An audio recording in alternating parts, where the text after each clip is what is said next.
Friends, कैसे हैं आप लोग। आज हम लोग पढ़ेंगे MAHN यानी master of arts in Hindu studies, जिसमें आज पढ़ेंगे MHN 004 के खंड 3 में इकाई 3 पदार्थ की अवधारणा एवं प्रकार, जिसमें आज हम आपके लिए लेकर आए हैं शब्द की उत्पत्ति तथा भेद। तो वीडियो स्टार्ट करने से पहले जो भी फ्रेंड्स हमारे चैनल पर नए आए हैं, कृपया चैनल को सब्सक्राइब कर ले और बेल आइकन को प्रेस कर दे, ताकि जो भी लेटेस्ट वीडियो हमारे चैनल पे आए वो सबसे पहले आपको मिल सके। तो आइए ज्यादा टाइम को न लेते हुए चलते हैं अपने टॉपिक पर। पदार्थ की अवधारणा एवं प्रकार में शब्द की उत्पत्ति तथा भेद के बारे में पढ़ते हैं। तो आइए वीडियो को स्टार्ट करते हैं। शब्द आकाश का गुण है। यह श्रोतेंद्रिय द्वारा ग्रहण किया जाता है। इसकी उत्पत्ति संयोग व विभाग से होती है। प्रशस्त पाद भाष्य में इसकी उत्पत्ति का कारण संयोग विभाग व शब्द माना गया है। महाभाष्य के अनुसार जो विषय श्रोतेंद्रिय के द्वारा ग्रहण किया जाता है उसे शब्द कहते हैं। इसके बाद वे शब्द लक्षण में कहते हैं कि जो वाणी द्वारा बोलने से जाना जाए तथा जिसका स्थान या आश्रय आकाश हो उसे शब्द कहा जाता है।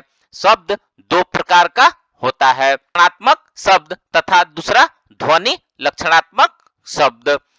अकरादि वर्ण वाले शब्द को वर्ण लक्षणात्मक शब्द कहा जाता है, अर्थात जिन शब्दों द्वारा अ, क, ट आदि वर्ण स्पष्ट होते हैं उन शब्दों को वर्ण लक्षणात्मक शब्द कहा जाता है। हम लोग जो वार्तालाप करते हैं या जो कुछ बोलते हैं वे शब्द वर्ण लक्षणात्मक शब्द कहे जाते हैं। आइए अब नेक्स्ट पढ़ते हैं ध्वनि लक्षणात्मक शब्द। ध्वनि लक्षणात्मक शब्द या अवर्ण लक्षणात्मक शब्द भी संयोग विभाग से उत्पन्न होता है। यह शब्द भेरी तथा दंड के संयोग से भेरीगत आकाश के संयोग से उत्पन्न होता है। वेणु पर्व के विभाग से तथा वेणु आकाश के विभाग से शब्द की उत्पत्ति होती है। यहाँ वेणु बांस कहा गया है। जब बांस को काटकर उसका विभाग किया जाता है तो यहाँ बांस की गांठ होती है। वहां विभाग करने पर अर्थात उसके छिद्र करने पर शब्द की उत्पत्ति होती है। उसी प्रकार आकाश के विभाग से शब्द की उत्पत्ति होती है। ऐसा कहा गया है कि यहाँ वाद्य यंत्र भेरी व दंड के संयोग से तथा वेणु पर्व के विभाग से शब्दोत्पत्ति का उदाहरण देकर बतलाया गया है। और इसी प्रकार आकाश के संयोग व विभाग से शब्द की उत्पत्ति होती है। आइए अब नेक्स्ट पढ़ते हैं स्पर्श। गुणों का ग्रहण केवल स्पर्शेंद्रिय द्वारा किया जाता है उसे स्पर्श कहते हैं। इस गुण का स्पर्शेंद्रिय के अतिरिक्त अन्य किसी भी इंद्रिय से ग्रहण नहीं किया जाता। यह स्पर्श वायु, अग्नि, जल व पृथ्वी इन चार महाभूत में अनुप्रवेश के आधार पर व्याप्त रहता है। इस गुण का सहकारी त्वचा होता है। यह परमाणु रूप में नित्य होता है। यह स्पर्श तीन प्रकार का होता है। पहला शीत स्पर्श, दूसरा उष्ण स्पर्श, तीसरा अनुश्र शीत स्पर्श। इनमें से शीत स्पर्श जल महाभूत में रहता है, उष्ण स्पर्श अग्नि महाभूत में तथा अनुश्र शीत स्पर्श वायु व पृथ्वी इन दो महाभूतों में होता है। स्पर्श या गुण स्पर्श से इंद्रिय अपने विषय को ग्रहण करती है। आचार्य चरक ने स्पर्श की विद्यमानता मन के साथ भी कहा है। मन का संयोग जब विषयों के साथ होता है तो उसे मानस स्पर्श या मनोस्पर्श कहा जाता है। इस गुण के आश्रय स्पर्शेंद्रिय से मन का समवाय संबंध रहता है, अतः स्पर्श मन का संबंध के साथ होता है। स्पर्शेंद्रिय इन सभी इंद्रियों में व्याप्त रहती है तथा मन से समवाय रूप में संबंधित होने के कारण अन्य इंद्रियों के ज्ञान विषय का स्पर्श के माध्यम से कराती है। इन उत्तेजनाओं का विषय रूप में स्पर्शेंद्रिय संपर्क होता है, अतः स्पर्शेंद्रिय ग्राह कहा जाता है। स्पर्श गुण से ही स्पर्शेंद्रिय की व्यापकता दर्शाई गई है, अथवा जिस स्थान विशेष पर स्पर्श या संयोग होता है उसे स्पर्शनेंद्रिय माना जाता है तथा कहा जाता है कि यह स्पर्शनेंद्रिय है।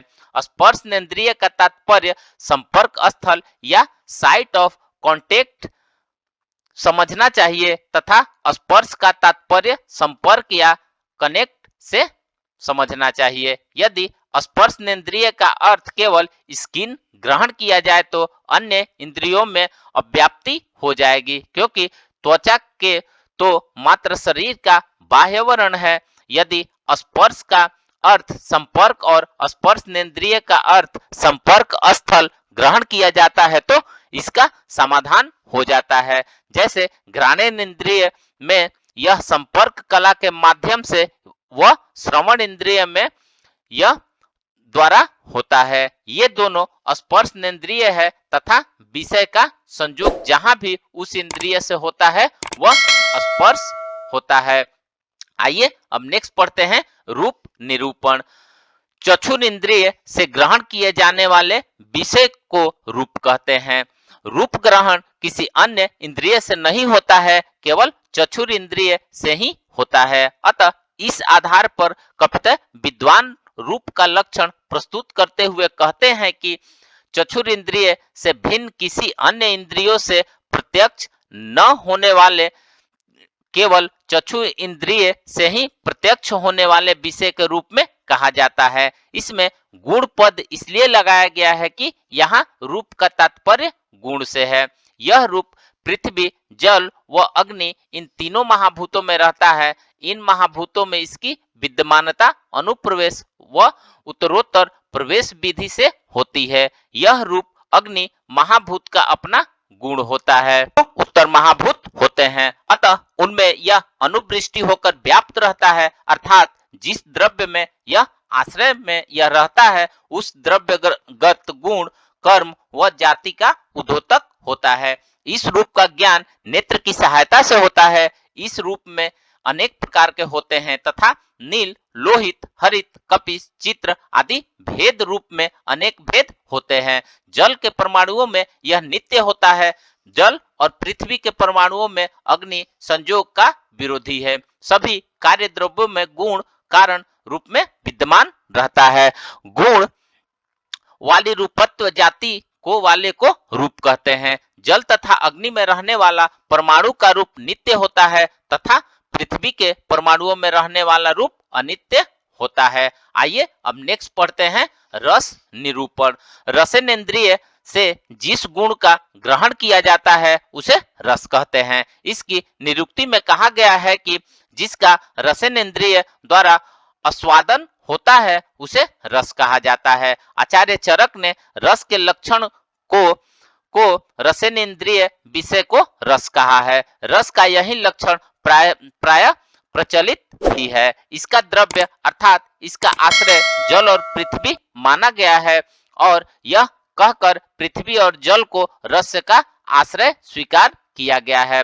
प्रशस्त पाद के अनुसार यह रस जीवन, पुष्टि, बल और आरोग्य देने वाला होता है, जिसका ज्ञान जिह्वा की सहायता से होता है। रस का आश्रय या द्रव्य जल व पृथ्वी महाभूत है, परंतु विभिन्न प्रकार के मधुर रलाम्दी रसों की अभिव्यक्ति में शेष तीन महाभूत वायु, अग्नि, आकाश प्रत्ययभूत अर्थात कारण होते हैं।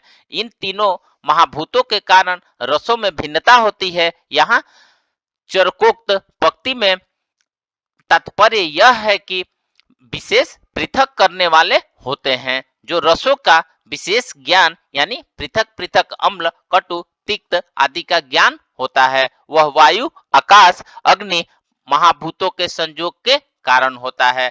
जल अंतरिक्ष से पृथ्वी पर गिरने के पश्चात पंच महाभूतों के गुणों से समन्वित होकर सृष्टि के समस्त जड़ चेतन मूर्त द्रव्यों का पोषण करता है तथा इस जल में अन्य महाभूत के मिलने से विभिन्न प्रकार के 6 रसों की अभिव्यक्ति होती है, जैसे मधुर, अम्ल, लवण, कटु, तिक्त और कषाय। ये 6 रस होते हैं। इन रसों का भौतिक संगठन निम्न रूप में होता है। मधु रस जल प्लस पृथ्वी, अम्ल रस पृथ्वी प्लस अग्नि। घ्राणेन्द्रिय द्वारा ग्रहण किए जाने वाले गुण को गंध कहते हैं। यह पृथ्वी महाभूत का गुण है तथा इसका ग्रहण नासिका के सहायता से होता है। इसके दो भेद किए गए हैं, सुरभि और असुरभि। गंधत्व जाति में अतिव्याप्ति न हो, अतः कपितय विद्वान विशेष रूप से गुण पद लगाकर इसका घ्राणेन्द्रिय द्वारा ग्रहण किए जाने वाले गुण विशेष को गंध कहते हैं। रूपादि आदि में अतिव्याप्ति के निराकरण के लिए प्राणग्राहो कहा गया है, अर्थात जो घ्राणेन्द्रिय द्वारा ग्राह हो उसे गंध कहते हैं। वायु में प्रतीत होने वाले गंध भी पृथ्वी के कारण ही होता है, न कि वायु से। कपितय विद्वान गंध के संबंध में यह शंका करते हैं कि यदि पृथ्वी के गंध की वायु में प्रतीति होती है तो अन्य स्थान में रहने वाले पुष्प गंध का दूसरे स्थान से संबंध नहीं होने के कारण ज्ञान नहीं होना चाहिए। वायु के द्वारा यदि उस स्थान से गंध अणु के वहन करके गंध ज्ञान कराया जाता है तो यह संभव नहीं है, क्योंकि ऐसा होने पर पुष्प में छिद्र हो जाना चाहिए।